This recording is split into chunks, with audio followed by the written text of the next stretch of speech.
ADHD is always on the radar, especially for young boys, right? They are all over the place. They're less, they mask less, I guess is a great way to say it, to use your terminology there. Um, and the treatment of choice, if you're going to treat pharmacologically, is a stimulant of some kind. But does that work as well in a midlife women? No, it does not. And that's a great question. So here's what to understand is both stimulant and non-stimulant medications, they have similar efficacy. So I think this is important to understand because if you're someone who already struggles with sleep, struggles with anxiety, a non-stimulant may not be the best place to start. However, how these work is they are interfacing with dopamine. Now, for the female brain, estrogen and dopamine have a very tight relationship. And so, as estrogen declines, you no longer have as much dopamine available. So, lots of women, and there have been studies to validate this. Unsurprisingly, there's never been a clinical trial of how do we actually dose these medications in women. But during the luteal phase, so when you passed ovulation, your progesterone begins rising, and it is a much higher level than what estrogen is going to be. By the time you pass 7 days post ovulation, you're going to have your highest levels of progesterone. This is when women say, I can't focus. We know from the research, impulsivity goes up during that time. We know that there can be symptoms of PMDD, which is premenstrual dysphoric disorder. So extreme mood symptoms coming up, which is due to that hormonal sensitivity and the plasticity of the brain. So during that last week, most women find their medications don't work because estrogen is now taking a back seat to the rise in progesterone. It's still there, but just not enough. What happens in perimenopause? First, progesterone declines. Progesterone stimulates the GABA receptor in the brain to work better. GABA is our stop break. As my good friend Dr. Carrie Jones always says, it's your mouth filter. Everyone with ADHD will resonate with that because blurting out things you really wish you didn't say and then going home at the end of the day and regretting and having like a TMI hangover is a very common experience for women with ADHD. After that progesterone decline, then the estrogen decline comes. But some months it's spiking, other times it's dropping. And so it becomes very unpredictable, and women feel like these medications don't work. However, what we know about Ritalin specifically is that it does help with the reactive oxygen species in the brain, so the free radicals that rip apart cells, and with mitochondrial function. And so we've always thought like this is dopamine, it's all about dopamine, but now we're starting to understand that in some people, and I need people to understand, it is only in a true ADHD brain that it works this way. All those Silicon Valley guys who are just popping Ritalin to like get through a late night, it actually increases inflammation and reactive oxygen species and leads to mitochondrial dysfunction. So only if you truly have this mechanism does Ritalin actually help you. However, there has been research on Vyvanse for perimenopausal women showing that it can actually help them with their brain fog and the issues that they're having. And that again lends itself to, okay, if there's inflammation, if there's mitochondrial dysfunction. They did this in rodent studies where they induced inflammation in the brain, which is what's happening in perimenopause for a lot of women. And what they found is that the medication actually helps the brain operate better under those circumstances. But it wouldn't be a long-term treatment for this. And I would also advocate that if you are getting neuroinflammation, you likely have gut inflammation, maybe an autoimmune disease coming up. Like, we don't want to just stop at a medication without looking at you as a whole person. If the tolerance for what's happening in your brain goes down as a result of dropping in estrogen, it seems like that is a potential opportunity to intervene, not with a stimulant, or we'll talk about some other drugs later, but what about the use of hormone optimization in perimenopausal women? Can this have an effect? Yes. And that is exactly the conversation that we should be having with patients. So, what we understand about women with ADHD, they are more hormonally sensitive. And so, roughly about 50% of those with ADHD report having concomitant PMDD. Now, PMDD is one of the most understudied conditions in all of women's health, unfortunately. But what we do understand is that progesterone is metabolized to allopregnenolone. In normal circumstances, allopregnenolone should stimulate the GABA receptor. You should feel chill, calm, love your entire life, love everybody in your life. For the PMDD brain, there is a dysfunction in the plasticity of the GABA receptor. And so as allopregnanolone rises, women are, and this can be the progesterone you make or the progesterone you take, they may not have that effect. They may have a paradoxical effect. So now they're feeling anxious. They can't sleep. They're about to get divorced. They're going to run away to the woods and never be seen again. Like, it can be really extreme. So in these women, why I bring this up is because if you have a uterus, we cannot give you estrogen without progesterone. If you have a history of endometriosis, for which ADHD women are twice as likely to have, we cannot give you estrogen without progesterone, even if you've had a hysterectomy. So we've got to figure out the progesterone piece for sure, because we can't just start you on estrogen as much as you're like, this might be my hero and my savior. So in these women, what sometimes we have to do, we have to take a different route, vaginal progesterone. In the United States right now, currently there, a lot of doctors and the societies are like, we don't know if that actually protects the endometrial lining. The British Society of Menopause, they're like, it does. And if someone cannot tolerate oral, you need to use vaginal.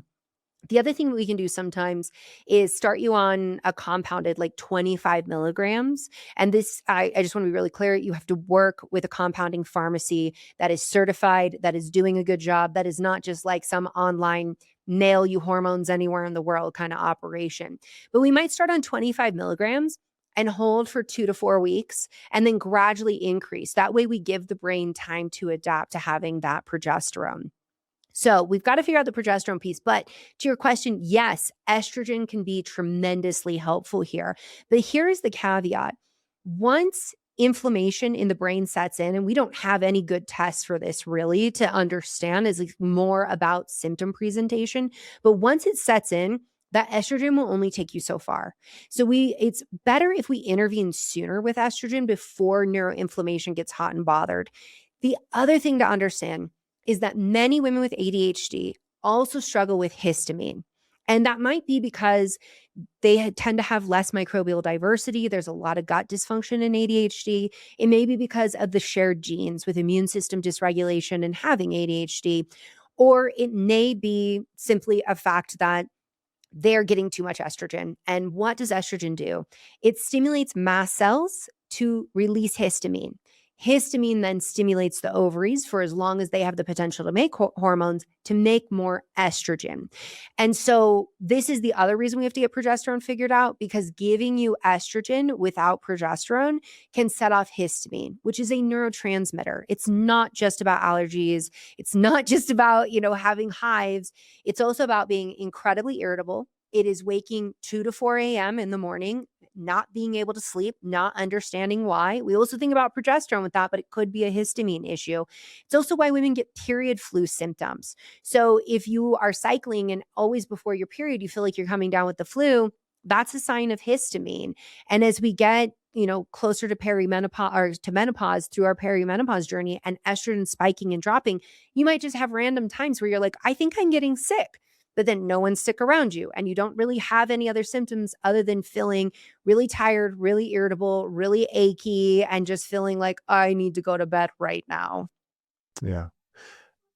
That's so interesting that you brought all that up. I just had a patient today. We were talking about her intolerance to progesterone. And I'm sure if I asked her if she felt like she met the criteria for ADHD, she would say yes. Mm-hmm. And so I would love to know what that overlap is. There are probably women who do not meet the criteria for ADHD who also have oral intolerance to progesterone. Mm-hmm. But it's a bigger number than I'd like to see it. I'd say it's probably about 20% of our patient population. Would you agree with that? It's quite high. And the fact that it's not being acknowledged in medicine is really problematic, because women are told, if you can't take the progesterone, you can't have the estrogen. And then they're left with nothing. I think it is important to understand. So what it is that we know that the neurodivergent brains, they tend to be more hormonally sensitive. And so that means that when you go, so I call it the 5 Ps: puberty, starting or stopping the pill; pregnancy and postpartum, but it tends to be postpartum is much worse; pre-period, which is the luteal phase; and then perimenopause until you get to that final period. These are very, very hard times for the neurodivergent brain, because every change in hormone is affecting them drastically. So when it comes to the progesterone intolerance, My theory through looking through all the research and my clinical practice is what we actually have is inflammation going on. So, what we know about insulin resistance is that when the cell becomes inflamed, we don't dock the receptor as well. So, the hormone can't actually get on there, do its job, communicate the message. I think the same thing is going on within the brain. And so, having that inflammation, that would impede, that would stop your brain from being able to have the plasticity to alter the GABA system to adapt to the rise in allopregnenolone. Because I often see is that we might have to go a different route with progesterone, but if we can get the inflammation down, so maybe we find that there's a gut infection. It is so common to see also women having autoimmune disease at that stage of their life. Maybe there's, something else going on, like they're not sleeping, they have chronic stress, they're over exercising. So the HPA axis has been thrown off. We've got to figure out what that is. Now, I'm not a fan of saying, let's do this long game work and just you suffer through it. And so that's why I'm always like, let's bring on progesterone in the capacity that we can. So it's really, we know that there's more hormone sensitivity, but I do believe it has to do with the inflammation burden that women are experiencing. We see this also with endometriosis, for example. There is receptor resistance. The way progesterone should interact with those lesions, it doesn't do it correctly. Why is that? The theory is that, oh well, the lesions are down regulating progesterone receptors because there's far less compared to estrogen. What I think is actually going on is that it's a microenvironment of both inflammation and estrogen dominance. These lesions make lots of cytokines, lots of estrogen, but they have to survive on estrogen. So in that inflammation, what do?